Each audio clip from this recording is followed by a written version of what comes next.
Invariably, the plague doctors conjure images of death, disease, and decay.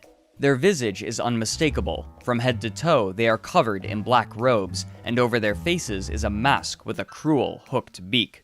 Modern renditions of them are almost universally negative, and they can be found in video games as disease spreaders, mages, or markers of an era. In these incarnations, their aims are typically fiendish and sinister.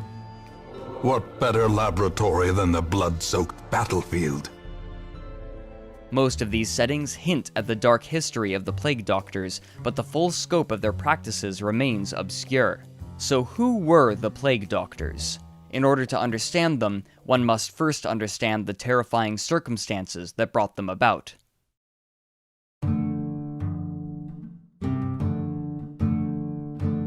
Between the years 600 and 1300 AD, following a period of stagnation, the population of the world had increased exponentially.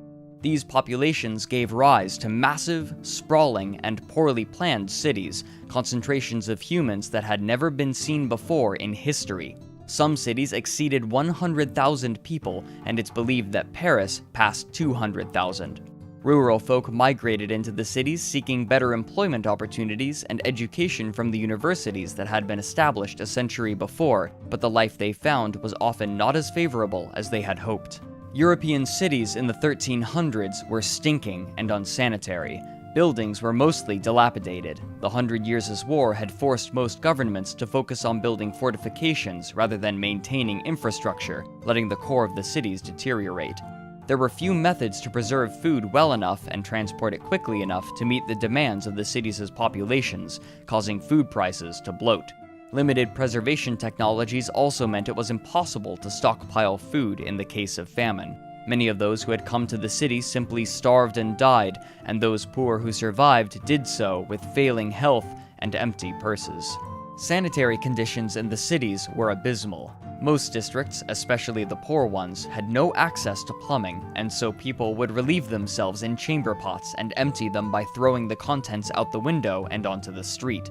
Though this caused the cities to reek, the connection between excrement and disease was not yet understood, and so this state of affairs was allowed to continue and worsen as city populations increased. Though the reproduction rate in the cities was negative, this was offset by the sheer number of people moving in. Europe had seen few scientific advances for over a millennium, a time known as the Dark Ages, and in some cases, scientific learning had actually been lost. Physicians' understanding of malady had changed little from 400 BC. The dominant medical theory was known as humorism, which stated that each person had a balance of 4 humors: blood, yellow bile, black bile, and phlegm. It was believed that when these 4 humors were out of balance, it would cause illness in the person. It was the role of the physician, then, to balance the humors in their patient. For example, if a person had too much blood, they would slice open their arm and drain some out, a process known as bloodletting. Herbs would be chewed to promote or suppress the creation of certain humors, and cups would be heated and placed on the skin to create suction, pulling and moving humors through the body. The other main theory of disease, known as miasma theory, dictated that illness was spread through bad air, though what constituted bad seems inconsistent.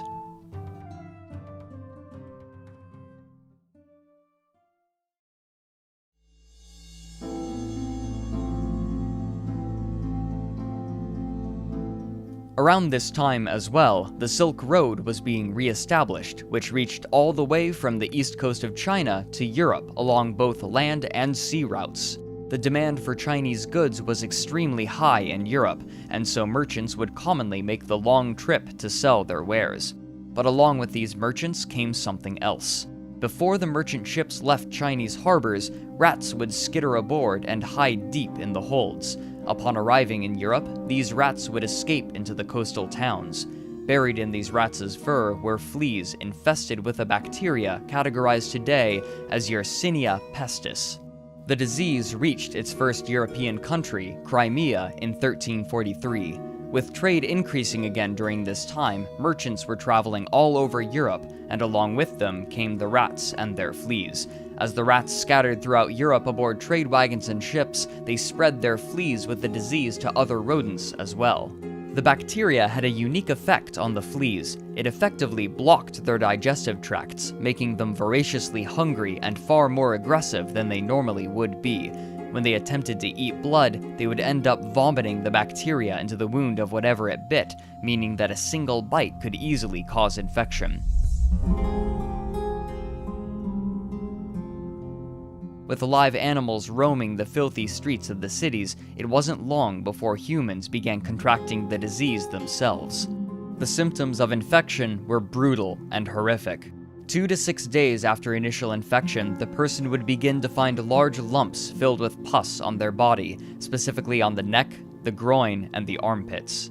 Shortly after this, the flesh on the person would begin to die, turning it black.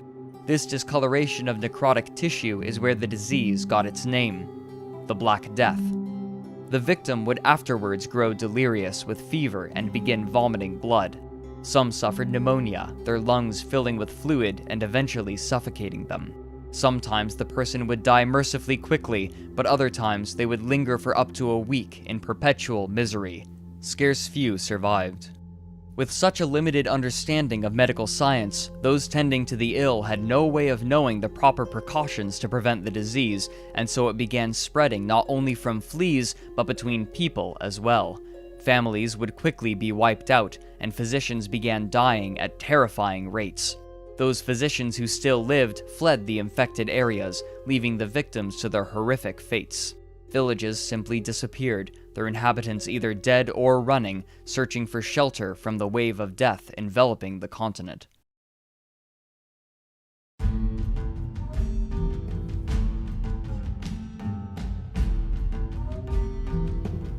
The dead were so great in number that bodies were piling up into unmanageable levels. To keep track of them, specialized men were hired by the local governments, men who would be known as plague doctors.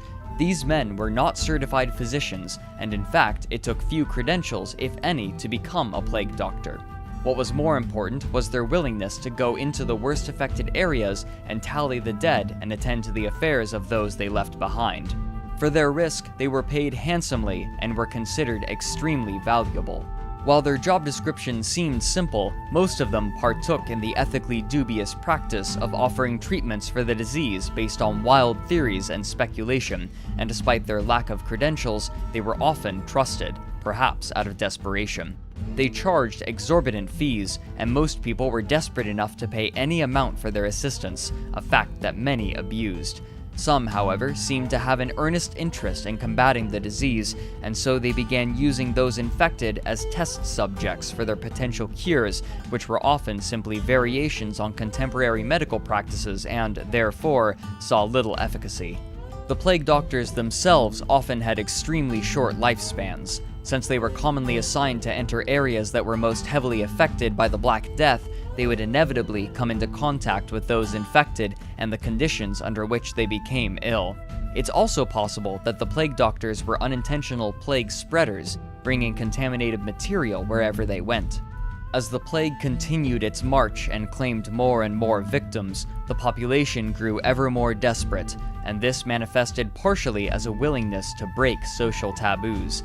Perhaps the most notable was allowing plague doctors to perform autopsies to examine the differences in the bodies of healthy and plague-affected people. But because so little was known about bodily processes at the time, this yielded few, if any, tangible results. This desperation also manifested in the practices and treatments of the plague doctors, which turned from curious to bizarre and horrifying. One of the most brutal recorded was the practice of pouring mercury over the victim and placing them in an oven to cook. This would typically accelerate the death of the patient, leaving open, festering burn wounds and blisters. At the height of the plague, however, even the plague doctors themselves would end up abandoning their posts and fleeing, much like the physicians before them, unable to stymie the spread of the Black Death in others or even themselves. Modern estimates tend to place the total death count as up to 60% of Europe's population, with tens of millions killed.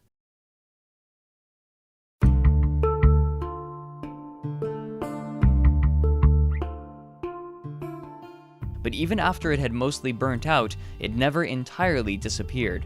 Occasional breakouts would occur at irregular intervals, and wherever the plague went, the plague doctors were close behind with their poultices, potions, and curious remedies that, more often than not, only caused harm or accelerated death, and these practices changed little for hundreds of years.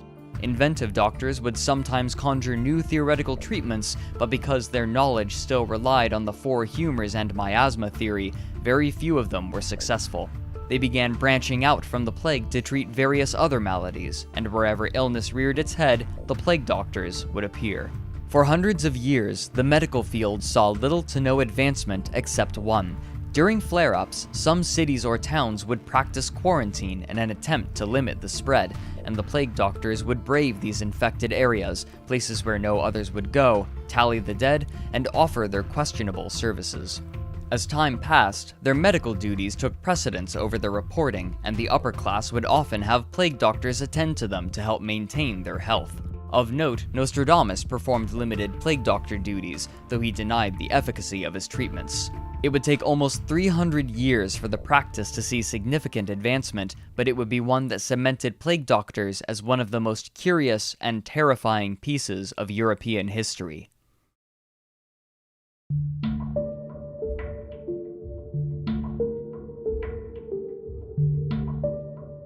In the beginning of the 17th century, a man named Charles Delorme decided to tackle the problem of the plague doctors' high mortality rate. Delorme was a popular doctor of the kings of France and Italy, including the Medici family, and he was deeply trusted with their health and well-being. When he was practicing, there were two dominant theories of disease transmission. The first was miasma theory, which had survived along with the four humors since the Black Death. The second was the belief that diseases were somehow divinely mandated, either due to the acts of societies that went against the will of God, or through the alignment of stellar bodies, especially Saturn, Jupiter, and Mars. Comets, when appearing with rainbows, were suspected of causing plague. Delorme, however, was among a scarce few who considered a third possibility, that disease, through some unknown device, could jump from person to person. With this in mind, he set to work on his specialized garment. His proposal was to cover the doctor in what he imagined to be armor against disease, which would cover him entirely from head to toe. For this purpose, he designed a waxed leather coat, boots, leggings, and gloves. His theory was that, when the disease attempted to jump from the victim's body to the doctor's, the waxed leather would catch it and hold it instead, protecting the man inside. Since these men had come to be known as healers more than talliers of the dead, the costume also included a wide-brimmed hat, a common sign of a medical man. They also were to bring with them a cane, which they would use to interact with their patients without having to touch them and risk the disease jumping to them. They would even use them to check a patient's pulse. But the most striking element of the costume was the beaked mask. Not content to apply only his less popular theory, the mask was designed to defend the user against miasma, the foul-smelling air that supposedly carried disease. The belief that had long been held was that good-smelling herbs could ward off miasma, but this mask expanded the idea. The doctor was to stuff strong-smelling herbs into the beaks so that, when breathing through the two nose holes, the rancid scent of miasma would be overwhelmed by the herbs. Some doctors even set the herbs smoldering to enhance the effect. The costume in its entirety was horrifying to behold. Waxing the leather made it incredibly dark, sometimes almost black, and the glassy eyes on the mask gave the face an inhuman quality. Despite this, it didn't take long for the suit to see popular use, and the beaked doctors became a common sight. Sooner than anyone expected, however, the suits would face the ultimate test.